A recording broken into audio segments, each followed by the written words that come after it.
Dimas Diajeng dan Netralis dimanapun Anda berada, kembali bersama Cerik Geni Podcast.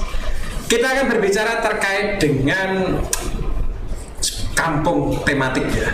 Nah, ini kampung tematik itu seperti apa? Ini religi ya? Iya, yang religi. Nah, kemarin kita sudah ngobrol terkait dengan kampung tematik UMKM, produknya apa saja sudah diulas tuh. Yang di Gedung Ombo itu loh. Kemarin atau tadi? Yang kemarin, kemarin. Nah, sekarang kita akan berbicara terkait kampung tematik Gedung Ombo terkait dengan religi. Seperti yang Dimas Diajeng dan Netralis tahu ya, kalau ke Kapur Sodo Rono, kok Rono, Sodo Ngetan Ngidul Ngulon, itu mesti akeh situs-situs, banyak situs-situs terkait dengan religius dan spiritualitas yang ada di sana. Nah, terkait itu semuanya sudah ada narasumber. Sesi jenis yang satunya narasumbernya sudah nggak asing sekali ya. Yang kedua ini yang akan kita perkenalkan nanti, yang banyak berbicara terkait dengan apa sih religiusitas yang ada di Kampung Gedung Ombo yang ingin ditampilkan seperti itu. Nah, yang pertama sudah diperkenalkan, suruh ngomong sendiri. Iya, kami Dewi nyingkir. Iya. Nah, yang pertama tentu saja.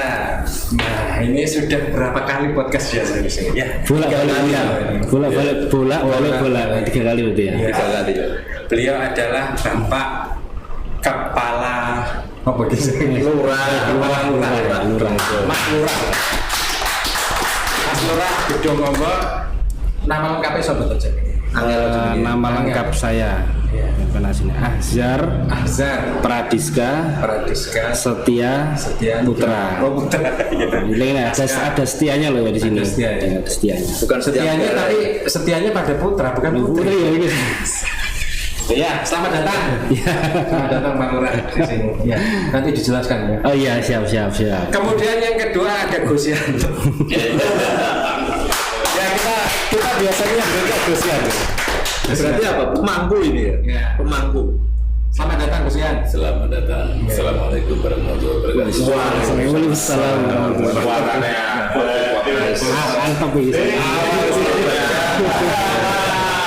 Ya, kelihatannya sudah siap ini untuk terkait dengan religi. Merasa panas.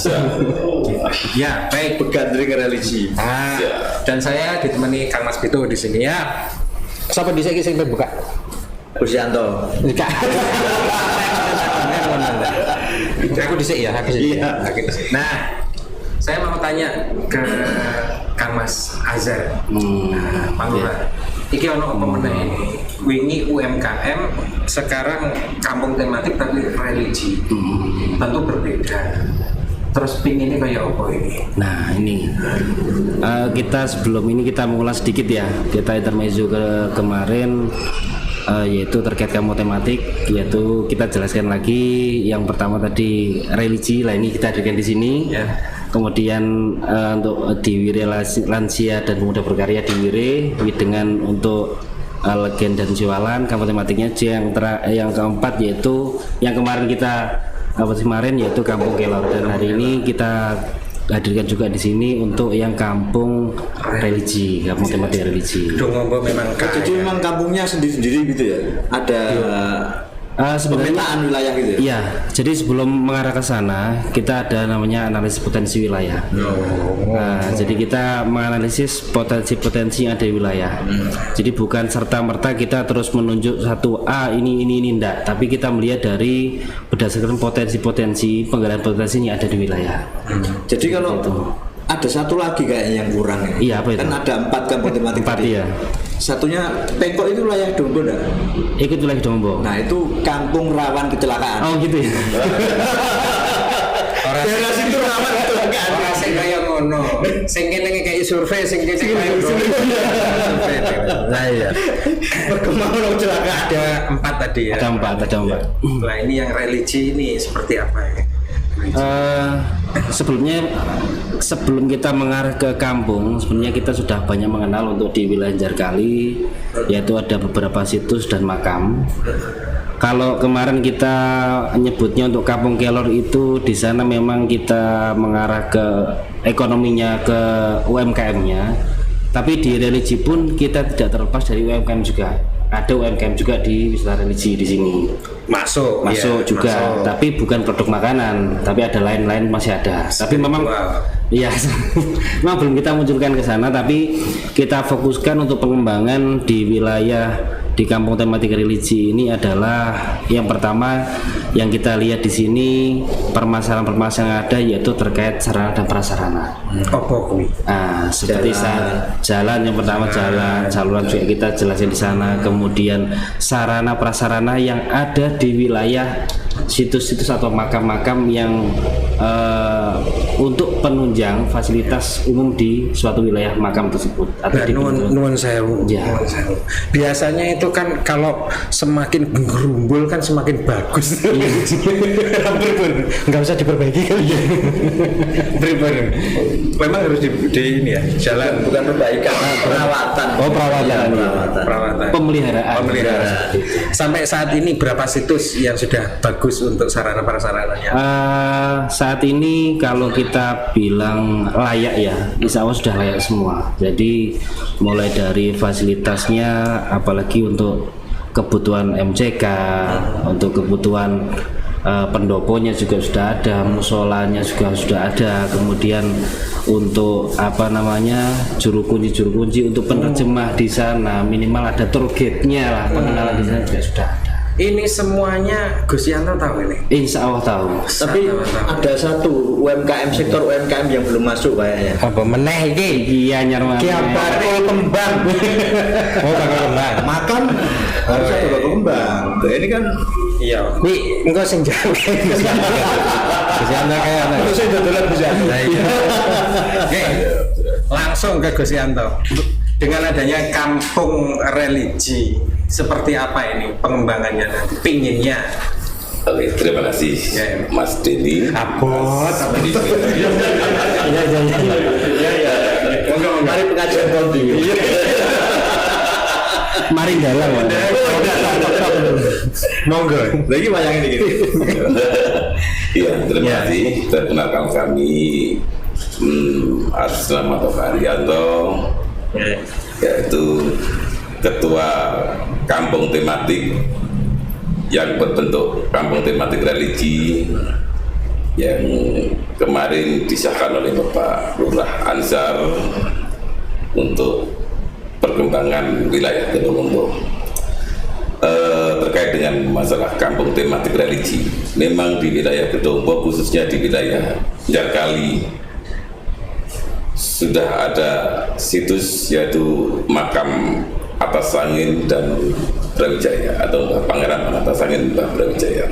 BJ 5 ya. Brawijaya 5, betul. Ya. Kebetulan saya sendiri adalah ketua Yayasan Makam Atas Angin Brawijaya. Oh, ya. Terus. Ya, sekali lagi terima kasih atas undangan podcastnya yang ada di hari ini. Tutup poin. Sebenarnya tutup poin. Untuk kaitan masalah religi atau kampung tematik religi, memang dari kami masyarakat khususnya Jarkali itu sangat mengharap memang adanya kampung tematik religi yang Bapak Lurah, digagas oleh Bapak Lurah. Bentuk kampung tematik religi memang ini yang ditunggu-tunggu oleh masyarakat sekitar khususnya di Jarkali. Ada berapa situs di situ? Di situ memang ada beberapa situs, yaitu makam Atas Angin Brawijaya, ada Mbah Siti Jenar atau disebut Mbah Gedong. Ketiga keempat yaitu ada makam Syekh Maulana Maghribi. Kalau yang masuk ke selatan itu yang situs apa itu? Masuk ke selatan. Masuk ke selatan adalah makam Mbah Gedong atau Mbah Siti Jenar. Bukan yang itu loh, yang rumahnya ketua yayasan tadi loh. Yang di sebelah masuk selatan adalah Mbah Nawang Murni. Nawang Murni. Iya. Siapa itu? Mbah Nawang Murni adalah emban atau pengasuh dari beliaunya yaitu Pangeran Prabu Kertabumi atau Mbah Brawijaya V. Kalau yang Siti Jenar udah ini ya, Iya. udah familiar ya gitu ya. Familiar juga. Ada lagi situs yang kurang familiar mungkin bisa. Ada di situ juga ada Mbah Ubru. Ah ini. Beliau juga ikut tercatat di buku sejarah Kabupaten Tuban, Mas Dini. Ya. Sebagai Selaku sejarah yang ada di Kabupaten Tuban. Kita membaca buku-buku yang ada di sejarah Kabupaten Tuban, yang di wilayah Gedongombo yang ikut masuk di buku adalah Mbah Brawijaya dan Mbah Ubru. Ya yang lain-lainnya kenapa kok nggak masuk? Nah, memang kalau dari pandangan masyarakat, Brawijaya adalah seorang tokoh besar pada waktu Kerajaan Majapahit Ya kita tahu terakhir, gitu ya. Yang lain-lainnya kok nggak masuk ke Nah, yang ya ini juga kurang begitu tahunya kita sendiri ya masalah. Tapi kalau memang Mbah Maulana Maghribi adalah syekh atau memang sudah terjelas itu. terjelas Terjelas. untuk di wilayah kewalian. Kewaliannya. Lain dengan dari Mbah Nata Sangin dan Semua Brawijaya. situs sampun sarana dan prasarana sudah. Insya Allah masalah sarana prasarana 90% sudah siap atau layak dikunjungi oleh para wisata religi. Sampai kalau bis mau ke sana itu lewatnya mana? Nah, ini adalah PR bagi kita, Mas Bibit, dengan Bapak Lurah ini. Mudah-mudahan. Oh, PR-nya saya dengan Pak Lurah ini. Maka kita yang ada di kabupaten atau di wilayah mewakili wilayah Gedongombo. Nun sewu kasta ya. Oh, udah boleh. Aku siap ya. Kayaknya dilanjut ya. Kita lanjut ya. Memang kita sangat berharap dari atau sentuhan dari pemerintah khususnya Kabupaten Tuban, kita mewakili adalah untuk mewakili Bapak Lurah ini yang kita sangat dorong untuk bagaimana beliau ini menggagas atau punya gagasan kampung tematik yang ada di khususnya di Kelurahan Gedongombo, khususnya di wilayah kita, yaitu kampung tematik religi. Memang kami sebagai tokoh masyarakat atau ketua yayasan di situ ingin mengangkat, memang di situ adalah ada seorang tokoh besar. Nah, Niko, mumpung ada Pak Lurah di sini. Siap. Pengennya seperti apa? Yang bagian religi. Iya, terima kasih Mas Denny untuk Bapak Lurah yang terhormat Pak Ansar. Hormat sih. Oke, mau Niko. Kami dari Ketua Kampung Tematik Religi atau dari Ketua Yayasan Brawijaya sangat mengharap sentuhan atau perhatian bagaimana Bapak Lurah ini bisa mengangkat lebih tinggi bahwa di situ ada situs sejarah yang sangat besar. Nah, kita sebagai ketua yayasan atau ketua kampung tematik inginnya bagaimana para wisata religi Bisa itu bisa masuk. Mungkin bukan hanya di Sunan Bonang, di Sunan Mejagung. Pengennya terintegrasi ya. Iya, bagaimana bisa masuk ke situ, betul. Dari sana ke sini. Nah, betul gitu. Inginnya itu bagaimana bisa masuk di wilayah Jawab kita. Kemauan. Lalu jawab Kemauan. Langsung. Bisa masuk dari paket gitu ya. Dari Gimana, Kang Mas? Jadi gini, untuk sarana dan prasarana, kenapa kita membentuk suatu kampung tematik ini juga salah satu daya dukung kita untuk kegiatan-kegiatan prioritas khususnya untuk sarana dan pembangunan. Sarana prasarana dan pembangunan. Nah, kenapa? Karena ini adalah salah satu yang bisa kita tonjolkan. Jadi untuk pendorongnya itu yang pertama. Yang kedua, untuk suatu pembangunan di suatu wilayah itu tidak semudah seperti apa yang kita bayangkan. Di anggaran. Nah, bukan di anggarannya. Kalau anggaran mungkin kita masih bisa menganggarkan lewat APC masih bisa. PD. Ya. Soal anggaran PD. Oke, Ya. aman. Tetapi suatu pembangunan itu akan berdampak pada wilayah-wilayah lain. Nah, ini yang kita pikirkan. Nah, jadi contoh bahwa kita bangun jalan, kita bangun saluran, pasti akan ada dampak di wilayah lain. Tidak semudah terus kita gawe saluran, kita gawe jalan, enggak. Tapi kita minimal harus terintegrasi antara satu wilayah, satu desa, satu kelurahan, bahkan di lingkup kabupaten minimal ada pemetaan. Oh seperti ini tuh gambarannya. Perlu komunikasi. Komunikasi. Karena tidak mungkin, apalagi di wilayah Kedungombo itu wilayahnya di atas. Kalau masalah kemarin banjir pun kita tidak terlalu berdampak karena hanya daerah lewatan. Kemudian apalagi kalau kita bangun semaunya sendiri, bangun seaur-aur ya seperti itu, dampaknya pasti akan lebih besar lagi. Soal dampak kondisi. Kemarin berbicara terkait dengan UMKM Kelor masyarakat ki jelas mengikuti tuh, melu yang kuyung. Nah nek sing religi ini kayak gimana ini? Jadi gini. Dari masyarakat kudu iso melu-melu iki. Jadi tanpa ikut-ikutan nggih, masa malah melu-melu. Di sana pun terkait adat budaya pun kita sebelum ada saya di sana itu sudah ada. Seperti manganan, seperti selapanan, kemudian ada wayangan juga ada. Secara otomatis mau tidak mau masyarakat juga mengamini keberadaan situs-situs cagar budaya ada di sana. Pemudanya juga tuh. Pemudanya juga alhamdulillah sangat mendukung sekali di sana.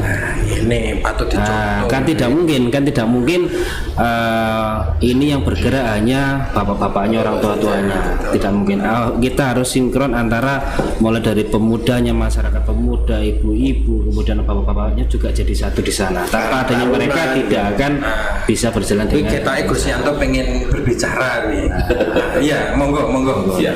Itu monggo.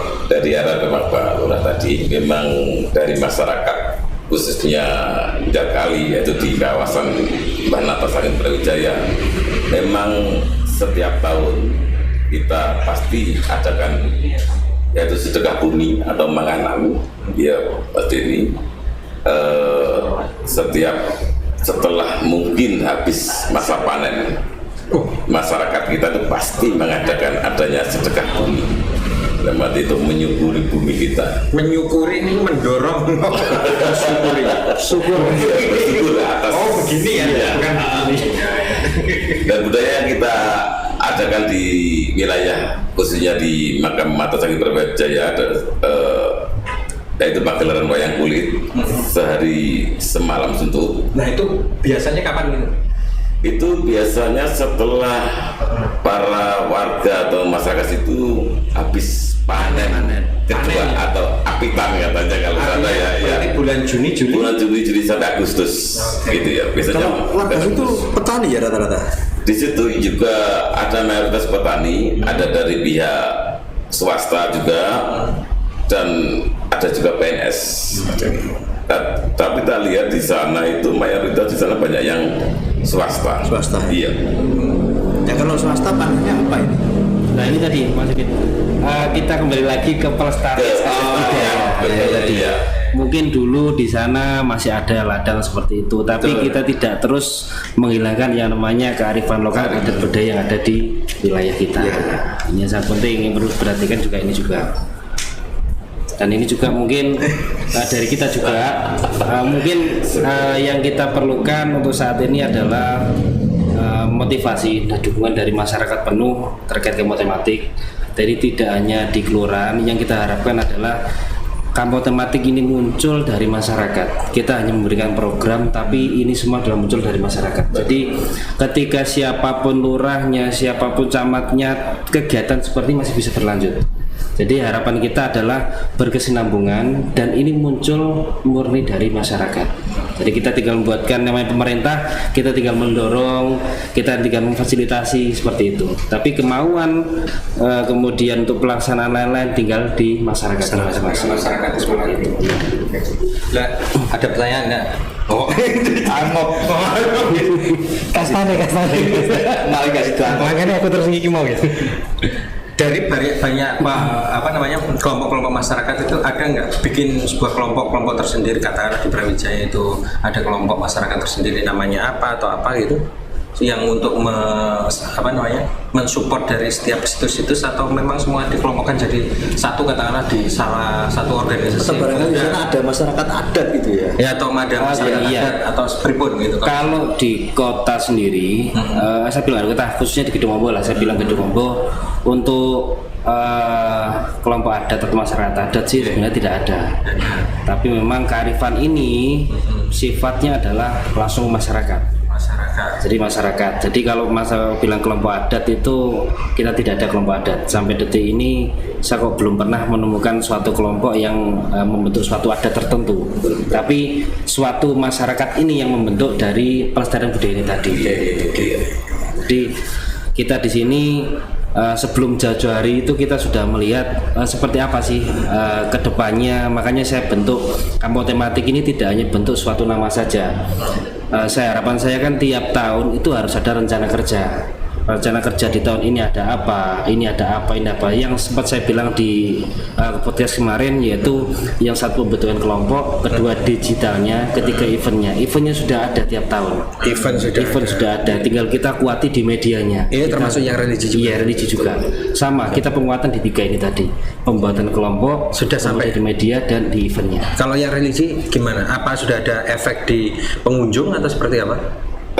Untuk masalah religi sudah ada. Ya, sudah, karena memang tadi apa yang dikatakan dari Bapak Lurah, setiap tahun kita pasti buat event. Itu yaitu sedekah bumi itu ya setiap tahun. Ya, dan kita sendiri setiap bulan di aula atau di Pendopo Brawijaya kita adakan acara selapan setiap Rabu malam Kemis Legi, yaitu acara istighosah bersama warga. Dan warga tidak hanya dari situ saja ya, Betul, ada yang dari luar. Dari luar juga. Terkait dengan integrasi tadi, katakanlah dari Bonang sampai ke kita, katakanlah ke Gedung Ombo, kendalanya apa? Susah banget untuk geret. Apa sudah komunikasi atau bagaimana? Atau jalurnya? Iya. Insya Allah kalau dari mana tuh? Sonang Bonang dan lain sebagainya. Memang nama Brawijaya sudah terpampang di sana. Cuma iya kita ikut di Mbah Bonang, tapi karena kendala infrastruktur yang belum bisa masuk ke kawasan situs-situ, mobil pribadi insya Allah sudah bisa Mas Dedi. Tapi kalau bis besar ini yang kendala bagi kita karena terpakai masalah infrastruktur. Setiap kali event religi katakanlah ada makanan dan lain sebagainya, panitia ngundang nggak dari luar? Insya Allah mengundang ya. Karena Brawijaya juga sudah ikut di kelompok PPMA, yaitu pemangku makam aulia Kabupaten Tuban. Sudah masuk. Mulai kapan? Mulai tahun 2017. Mulai tahun. Jadi kita itu kadang-kadang ini setelah COVID ini belum bertemu lagi sama teman-teman ini. Mestinya sebelum COVID itu kita adakan di makam Bejagung. Setelah itu di makam Brawijaya. Untuk sampai saat ini belum ada komunikasi lagi setelah adanya COVID ini. Pengennya terintegrasi antar situs. Kalau terintegrasi dengan UMKM-nya tadi sudah. Kalau terintegrasi di sebelah, iya ada jajanan, makanan dan lain sebagainya. Gini, rencana kita ke depan itu adalah membuatkan suatu paket wisata, bahasa wisata religi.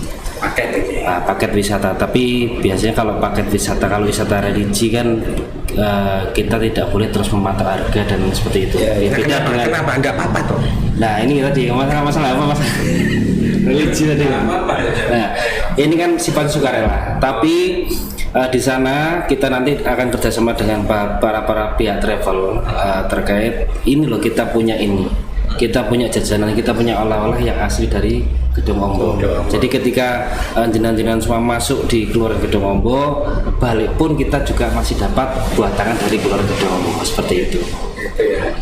Tapi antar apa namanya, atau pemangku dari kampung apa ini namanya? Religi. Bukan, yang kampung apa ya? Tematik ini semuanya saling ini tuh ya. Oh iya. Saling bekerja sama. Nah, itu tadi yang saya bilang harus terintegrasi. Itu wajib. Yang namanya kita mengumpulkan suatu individu kelompok untuk dijadikan satu kesatuan, minimal nanti permasalahan berkurang, konflik berkurang, kemudian memiliki rasa bahwa saya adalah warga Gedung Ombol. Kayak ini ya ini guyon aja, switching gambar gitu. Iya, seperti itu. Jadi kalau namanya produknya UMKM makanan, nanti gambarnya makam. Kalau pas logonya makam ya boleh makanan. Nah karena di switching gitu. Tapi kan tidak menutup kemungkinan ketika orang di sana di religi pun tidak pasti di sana untuk ziarah. Minimal pengenalan sejarah, ada yang hanya pengen tahu di sana. Dan kita mengapa kita harus terintegrasi, karena biar tidak jauh-jauh. Contoh kita mau cari legen di sini pun di wisata religi, kalau cari legen juga bisa, sudah bisa. Makanya saya bilang harus terintegrasi. Ketika nanti di wisata religi di sini di religi bilang, Pak saya mau cari legen di mana? Saya telepon sudah datang nanti. Ya, seperti itu. Itu terintegrasinya di situ nanti. Saya tadi sebenarnya lupa, sudah ada berapa situs yang siap katakanlah untuk dimasuki berapa rombongan begitu? 5 tadi ya. Ada berapa? Jawa di situ sudah ada 4 sampai 5 situs. 4 sampai 5. Sudah ada Yang belum ada berapa situs? Sebenarnya Yang religi. kalau Gedung Ombol sebenarnya juga masih banyak ya. Masih banyak. Iya, kalau memang mendengar dari cerita orang tua, memang bumi Gedung Ombol adalah bumi tua, tidak lepas dari kaitan dari Kabupaten Tuban. Iya, betul. Artinya sangat berkaitan ya. Sangat berkaitan. berkaitan. Ya. Atau barangkali menjadi cikal bakal Tuban. Betul. Ya. Ya, nanti ada event-event sendiri nanti kita untuk terkait bedah sejarah di Kelurahan Gedung Ombol sendiri nanti. Siap. Seperti itu. Kapan itu eventnya? Ya, nanti kita tunggu tanggal mainnya. Oh, tapi tanggalnya sudah ada, tapi belum. Tanggalnya belum, mainnya belum. Oh, belum. Bukunya sebenarnya sudah ada kan? Buku sejarah terkait Gedung Ombol sudah. Kalau mungkin nyerempet ya, saya akan bilang untuk yang Gedung Ombol sendiri mungkin masih belum, tapi yang nyerempet seperti ini sebagai ini mungkin masih ada. Tapi nanti insya Allah ke depan kita minimal ketika kita datangkan sejarawan atau kita juga sudah ada dari narasumber kita, nanti minimal kita ada buatkan catatan sejarah atau buku minimal ketika kita memasuki daerah wilayah tersebut di makam atau situs itu kita sudah tahu. Oh, Kang Mas dari tadi itu minimal terus itu tambah cilik. minimal terus, minimal. Maksimal. Lah sebelum berpisah ini kita di religiositas dari kampung tematik ini, dari Gedung Ombol sendiri, tokohnya sendiri dari makam di mana sebenarnya? Tokohnya Gedung Ombol. Tokoh Gedung Ombol. Atau Brawijaya itu sendiri atau ada dari pihak Brawijaya sendiri juga ada, baik pusat adalah Mbah Gedong itu. Mbah Gedong. Ya, yang tersebut yaitu Mbah Siti Jenar. Oh, Kita. Saya lemah abang kan, tapi tidak tahu itu saya Siti Jenar yang periode keberapa gitu. Tapi yang disebut yang paling kuat di situ adalah Mbah Gedong. Mbah Gedong. Ya. Itu berarti makamnya di sebelah masjid itu. Sebelah masjid. Oh, ya toh, ngono. Iki Dimas Diajeng dan Netralis sing krungu ceritane kuwi lho Mbah Gedong. Nah, teko kono. Situ sing liyane. Nah, kuwi mengko digoleki maneh. Kan ngono ta ya. Bareng-bareng tapi lagi goleki. Iya, dhewean ku tambah hilang. Kayak begitu. Oke. Dimas Diajeng dan Netralis sebelum kita pungkasan ada closing statement, nasihat, motivasi dari beliau. Enak beliau berdua aja deh. Tapi ya aja suwe-suwe ya. Mending beliaunya yang lebih tua. Oh, yang lebih tua dulu. Sudah tua loh. Lebih tua dari saya. Itu lah. Terima kasih Mas Denny, Mas Pipit. Motivasi dari kami yaitu Ketua Kampung Tematik Religi, juga Ketua Yayasan Brawijaya. Memang gagasan dari Mas Lurah atau Gus Lurah ini sangat diharapkan oleh masyarakat. Keadanya kampung tematik religi, yaitu bukan hanya memperkenalkan para wisata religi, juga bagaimana bisa masyarakat nanti Gedung Ombol khususnya di wilayah kampung tematik bisa diangkat, yaitu perekonomian yang ada di tempat situs makam. Dari sana bisa terkenal gitu ya. Amin. Ya, dari Kang Mas Aser, pengennya seperti apa ini dari religi? Kalau dari saya sendiri intinya kegiatan seperti ini, kegiatan kampung tematik ini harapan kita berkelanjutan. Berkelanjutan tidak hanya ketika nanti 1 tahun 2 tahun, tapi untuk selamanya. Dan ini pun yang nantinya dari para sesepuh ini untuk gedung tular kepada para pemuda-pemudanya, agar kearifan budaya lokal yang ada di wilayah Gedong Ombok ini masih terus berlanjut sampai kapanpun. Amin. Semua ingin keberlanjutan dari kampung tematik ini, sehingga masyarakat tidak hanya tahu, semakin paham, semakin cinta terhadap kampungnya atau desanya atau wilayahnya, tapi juga pengennya bisa membangun lagi, ingin lebih terkenal lagi dan memberikan manfaat untuk semuanya. Itu intinya seperti ya. Baik, saya Denny Sumira di sini serta rekan Vito Suwarsono bersama dengan narasumber Kamas Azhar dan Gus Yanto. Kita pamit undur diri terlebih dahulu, menantikan podcast Cedik Geni selanjutnya. Podcast Cedik Geni, open your door. Sampai jumpa lagi.